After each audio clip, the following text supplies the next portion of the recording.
guys, for those who don't know me, my name is Kelly Mills, and I have the privilege and honor of being the Director of Engagement for A Door to Hope. For those that do know me, hey guys, love you. Anyway, I actually wanted to hop on because, well, long story short, I've tried for 2 weeks to write the most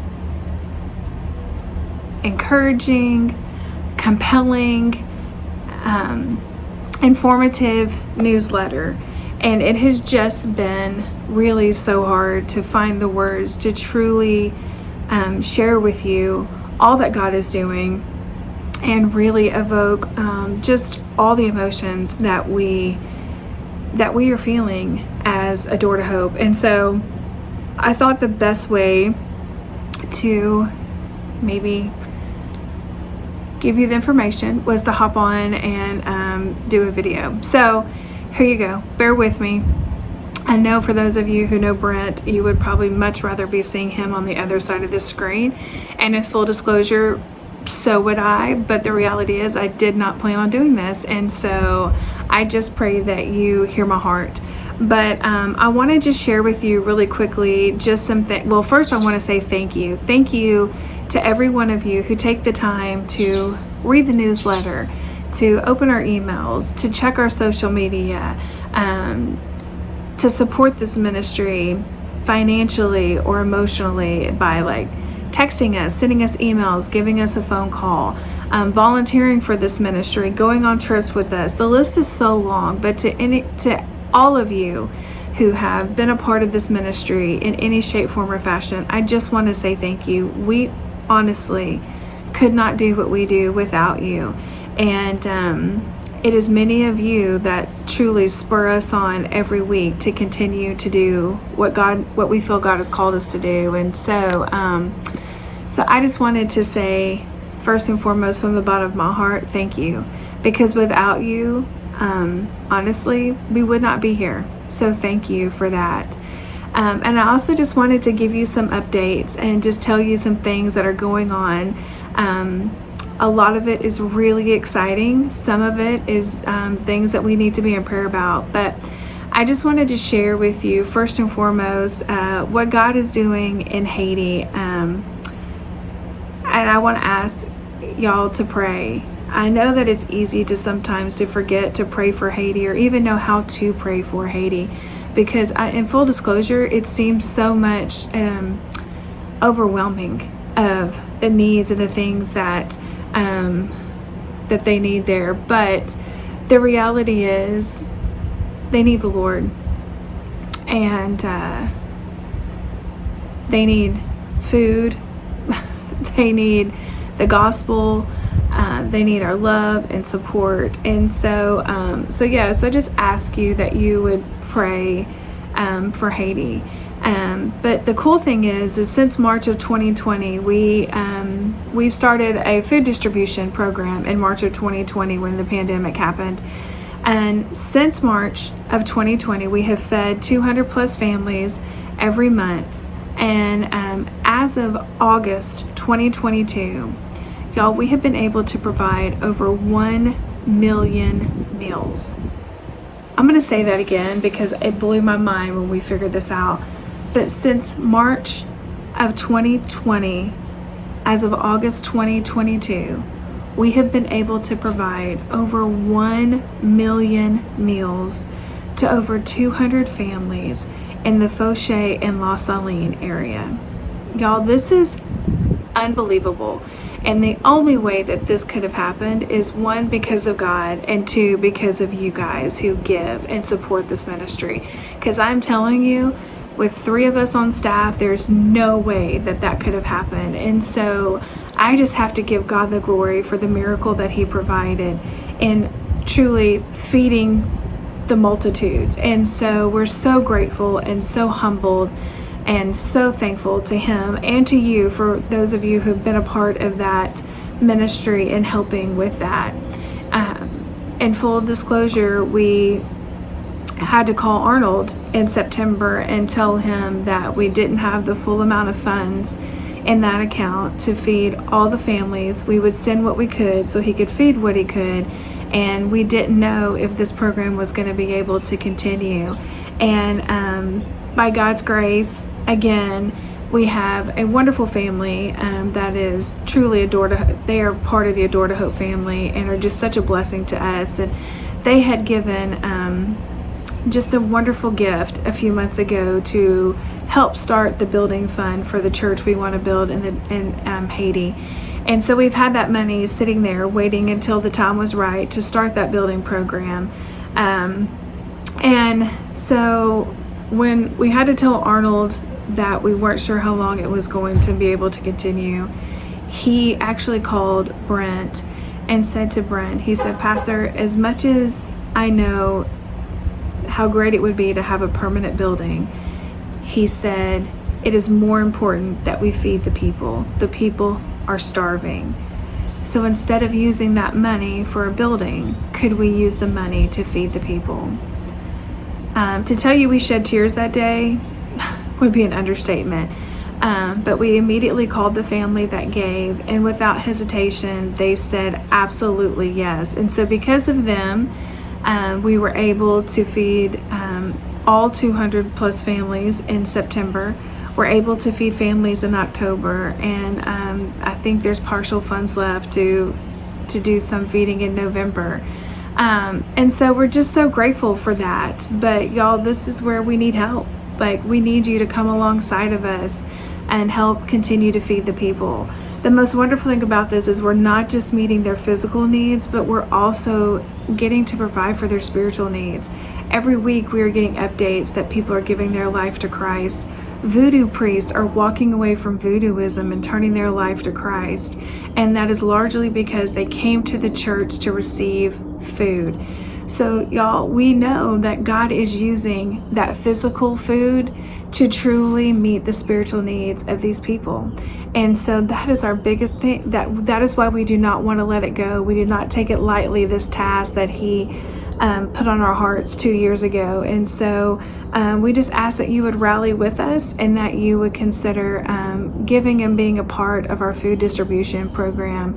But y'all, we have to just celebrate just the goodness of God and what he's doing, and that literally weekly there are people coming to know Christ. They're having prayer meetings. We were able to provide them with a generator, so they're now having nightly prayer meetings. They've never been able to meet at night. And so more people are getting to come because they have light and they can see, and men who have to work during the day are now being able to come and just worship and pray. And it's just beautiful. And so God is using Pastor Arnold and all of the leadership in his church in just a mighty way. And we're just so humbled by it and grateful, and just stand in awe at what God is doing. And so I just had to share that with you. And I want to share with you really quickly just what is going on in the Dominican Republic. I know that it is a very new ministry for us, and we are still walking through this, but we are so excited. We just had our second trip in June of 2020, and so we took a smaller team, but it was a mighty team, and much was accomplished. But we were just so excited to get to be there and serve, and we're getting to build relationships. The Lord has planted our hearts in a village called Milagrosa, which in Spanish means miracle.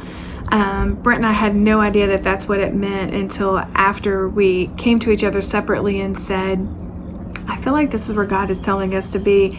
And he said it to both of us. And then after when we talked to the missionary and told him, he said, "You know that Milagrosa means miracle, don't you?" And we just, again, tears were shed. If you know Brent and I, you're like, "Oh, of course y'all cried." But anyway, it's been such a beautiful thing to have a home in the Dominican Republic, and to get to know these people that we are serving, and truly wanting to just be with these people and building relationships so they know that our only agenda is to just love them and serve them, and to truly be the hands and feet of Christ. And but I have to tell you a cool full circle moment for me.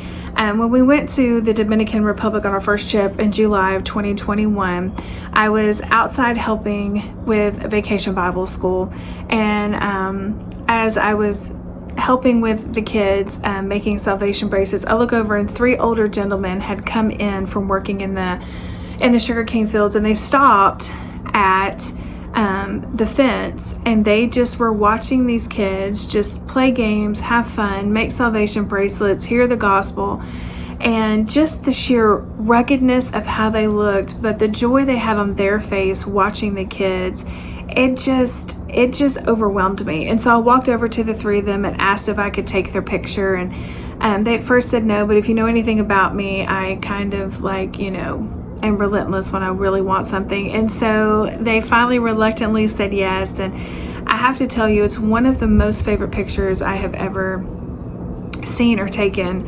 of the Haitian people. And so I'll actually put the picture at the end of this video, but long story short, every time for a year that their picture would pop up in my memories or show up in social media, or I would pass it as I was, looking through my camera roll for another picture, I would just say a little prayer for these 3 men. Didn't know their name, didn't know their story, just knew that the Lord had placed them at that place at that moment, and I could not capture it. And so fast forward now to June 2022, and we are in the same village. We are passing out. We're going to go house to house, hut to hut, and pass out food and ask people how we can pray for them. Our heart is always, if the Lord presents the opportunity to share the gospel, we will absolutely share the gospel, but we want people to know that we come with no agenda other than just to be the hands and feet. So we were going and asking each family how we could pray for them and to give them food, and to just really be a blessing to them. And so long story short, the second house we come up to, there's a sweet little old man sitting out on the steps, and I looked at him, and as I really looked at him, I realized he was one of the 3 men in my picture. So of course I got so excited and had to share with him that I'm like, I have your picture, do you remember? And I showed him the picture, and we hugged and laughed about that. And so I just looked at him and asked him his name. He said his name is Roland, and I said, Roland, how can I pray for you today? And he looked right at me with no hesitation and said, I want to be free. And in full transparency, guys, I wasn't 100% sure what that meant, just because of some circumstances with just how they live. So I looked at the translator. She didn't know either. So I just looked at her and said, okay, we're doing this. So we began to ask all the questions and have the conversation. And by the end of the conversation, he fully knew that he wanted to be free. He wanted to experience freedom in Christ. And he wanted to give his life to Christ. And he wanted to live in eternity in heaven. And so we talked so much about what Jesus Christ did for him, what he did for me, and that, God doesn't promise that all of our issues will go away, but he promises that he'll be with us in eternity. We have an eternity of freedom and hope and joy and love and all of the things with him. And so as he stood up to pray the prayer of salvation, his neighbor came out from behind the house, and she looked at us and said, I want to pray the prayer. And I had to explain to her, and she said, no, I heard everything, and I want to pray the prayer. And y'all, Estella and I, our translator, just looked at each other, and I didn't even know what to say. So we led them through the salvation prayer. They both prayed it, and right there, Roland and his beautiful neighbor became our brother and sister in Christ. It was such a beautiful, beautiful moment, and one that I will never forget. And then we asked his neighbor after that, we gave her food, asked her how we could pray for her specifically. And she just had been dealing with diabetes and some major health issues, not sleeping, not eating. So we prayed for her for that, for rest, for comfort, and that the Lord would just truly be her comforter and give her rest. And the next day we pull up to the village. She, no joke, runs to our bus before our feet can hit the ground to tell Estella and I that she had had a full night's sleep, that she felt no pain, and she had eaten breakfast. I mean, she hadn't eaten a full meal in months. And y'all, it was just the most beautiful moment that she fully experienced Jesus Christ. And we experienced Christ, and knowing that he heard and answered our prayers. It was truly just an incredible moment. So y'all, that is just one of a million stories. It's mine, and I could sit here and tell you a million more stories, but I know many of you have your own stories, and I know that I want so many of you to have your story, to have your encounter. So we would love for you to prayerfully consider going with us to the Dominican Republic. We have our next trip in November, November 19th through the 26th. Yes, it's over Thanksgiving, but there will be turkey. But we would love for you to prayerfully consider going with us to the Dominican Republic. I can't wait for you to meet Roland. I can't wait for you to meet his neighbor, Baby Wycliffe. Telling you, you're going to love him and want to hug and kiss his face. But there's so many others that we have had the privilege and honor to know and now consider them family. And we want you guys to be able to experience that. So I know for many of you, some of it could be finances, could be time. It could be that, you're like, nope, I'm going to Haiti. And trust me, we get that. 100% we get that. But I'm telling you, God is moving. And I would just encourage you that if it's fear, that your faith will be larger than your fear. If it's time or money, that I pray that you would trust the Lord greater than you would worry about those things. And I promise you, if you truly pray about it, He is going to give you an answer. And if He wants you to go, He'll make the way. We had a wonderful lady sponsor my daughter and her best friend to go this summer. And because of that, my daughter had an encounter with the Lord that changed her life. And so I have seen God provide when we didn't think that there was a way, that He would. And He always does. He shows up. So guys, thank you so much. Thank you for listening. Thank you for letting me rattle on. But I just want to leave you with this. One of my favorite scriptures says, how beautiful are the feet of those that bring the good news, Isaiah 52:7. So I just pray that you would consider going with us to Haiti, and the Dominican Republic. And if you can't, then if you want to still support this ministry, we would absolutely love for you to be a part in that way. We have so many avenues. We're in the process of raising money to build a high school in the Dominican Republic, which you'll hear so much more about that in the weeks to come. But we're so excited and know that this is a monumental task that the Lord has asked us to do, and we're walking in obedience and doing it. But we love you guys, and I hope you have an amazing week, and reach out. Talk to you soon.